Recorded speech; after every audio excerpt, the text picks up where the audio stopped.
And now the final video of this text, starting with number 9, uh, you know, the idea that if you learn like the 1,000 most frequent words in English, that you'll be able to function with those 1,000 words. I mean, there's some truth to that, uh, but basically, uh, well, we want to focus more on being able to use the language more pragmatically, like more functionally, like functioning to ask questions, meet a new person, go shopping, and ordering food in a restaurant. And this idea of not just knowing 1,000 words, but knowing how to use them like in different situations, different and functioning in different ways. Number 10, we tend to learn grammar kind of rule by rule, from the simple grammar to the complex grammar, like a grammar book is organized. But that's not really the natural way that we would learn grammar, because we tend to learn language and the grammar more in a mixed fashion, not really linear.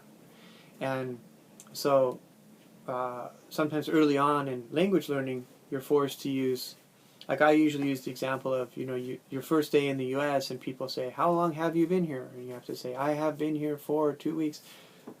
And they're not always going to use like a simple present or a simple past form. Number 11, do we learn simple to complex? Well, it seems logical to learn simple language to complex language, but again, we like to talk more about frequency. You're learning what's more frequent, what you're going to need, even if it's something complex. I think of the examples like telling someone, ask the teacher where the ball is. Think how complex like that structure is. Ask the teacher where the ball is. So that's what we would call, well, ask the teacher is fine, but where the ball is, not where is the ball, but where the ball is, that's what we call a noun clause. So that's pretty advanced grammar, but it's needed. Or the car will be here late. The car will be here late. The car will be here late. Again, fairly complex sentence with future tense, and you have an adverb that we say late instead of lately.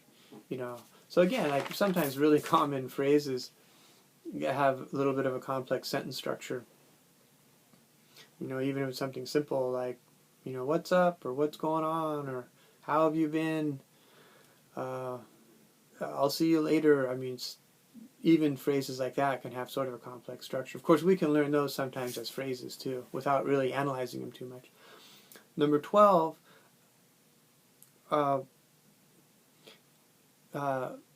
do we have to correct all these errors to prevent these bad habits from forming? And, again, naturally, a lot of errors go uncorrected as someone sort of practices their language. And we're accepting errors. Doesn't matter first or second language acquisition. There's going to be errors. There's going to be this developing interlanguage system. And so we can't correct everything. But, of course, we think correcting is useful. Also, like correcting one student can be good for the whole class too, especially if like the whole class is making these type of errors. I like to tell the students, I'm going to be correcting your errors, and I know it's a little bit embarrassing in front of everyone else, but I think we all understand. We're all in this together. We're all making the same types of mistakes, so don't be embarrassed. And usually they buy into that, pretty well. And they're going to have to be corrected several times, before they actually get it right. Overcorrecting can kill a student's motivation, so we have to be careful not to correct. It's kind of like they say, if the student gets an essay back, if it's corrected, if there are too many errors on it and they're all corrected, the student really kind of feels like they're, in the wrong level or something. Number 13, this idea of sort of controlling the input that a student has, so that kind of they're never beyond their level. And it's like oversimplifying a class and oversimplifying all the input so that the students are never overwhelmed. But we feel that, it's okay to push the students a little bit introduce them to some language that they don't understand yet, and then that's going to push them forward.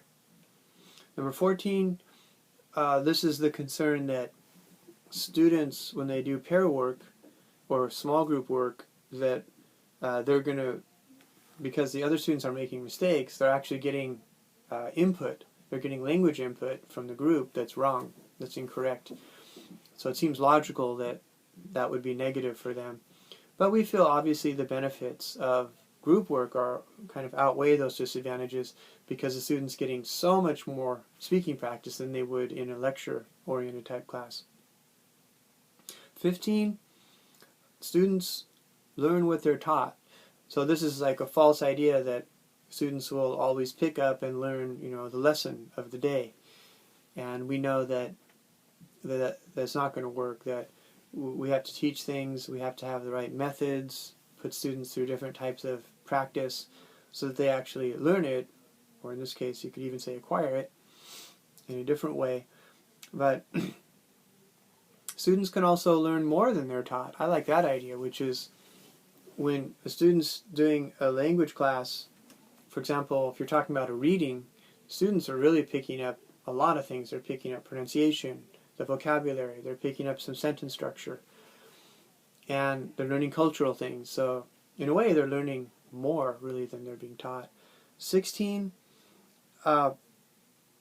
this is what we talked about, recasting errors, instead of just correcting students directly, so that when a student makes a mistake, you just kind of model the correct way.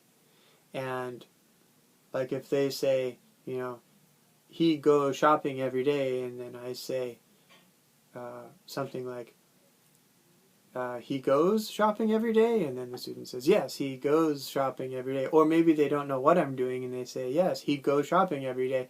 Like, why are you interrupting me? And that's where they talked about, sometimes like the student doesn't even notice that you're trying to recast, but hopefully they do, and you draw attention to it. And that way you don't break the conversation and break the communication aspect of it. And 17, that talked a lot about the idea of learning language through our content course. So that as you study business, which is very popular, or as you study anything, biology, music class, that you learn language while you're learning that subject, which is a great way to learn language. But you just have to be advanced, pretty much have to be advanced. I guess you could be intermediate if it's kind of a sheltered type of class. Sheltered meaning that this teacher does slow down because all the students are ESL students. But you think of it as definitely an advanced student can definitely jump into all the content classes, all the mainstream classes even. And that's a great way to learn. They're motivated, they're learning practical things. And then you can mix it too, like you could have a sheltered class where you simplify the content, the history, American history or something, but then talk a little bit about grammar toward the end of the class, like form-focused instruction. So you can kind of mix a little bit of ESL into the U.S. history class. And finally, 18, some people think the classroom, some people think it's too hard to use the classroom for communication activities. It's too hard to try to turn the classroom into this, marketplace where people are actually practicing buying things. But I don't think so. I think we can do a lot with the classroom. It doesn't have to just be like a lecture hall where students are just learning about the language. I think we can definitely use the classroom to actually practice the language. In conclusion, well, that sounds like a catchphrase, but anyway, or a trite expression, but in the conclusion of this chapter, it does say something I think is kind of interesting, and that is that when you study theories like this course, it doesn't tell you what to do tomorrow morning in class. And methods class will tell you, this is what you can try tomorrow morning.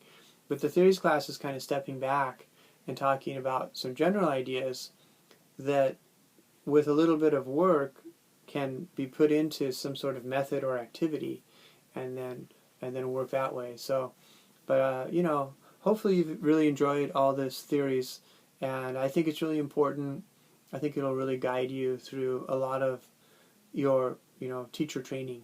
So it's been my pleasure to put all the videos together this quarter, and I hope you enjoyed it. Have a great time. I hope you're able to get into the career of teaching ESL, and either with international students, immigrants, or in other countries, teaching in other countries. And it's just a great, very rewarding field to be in for sure. So it's nice to meet everyone. I'll see you at graduation.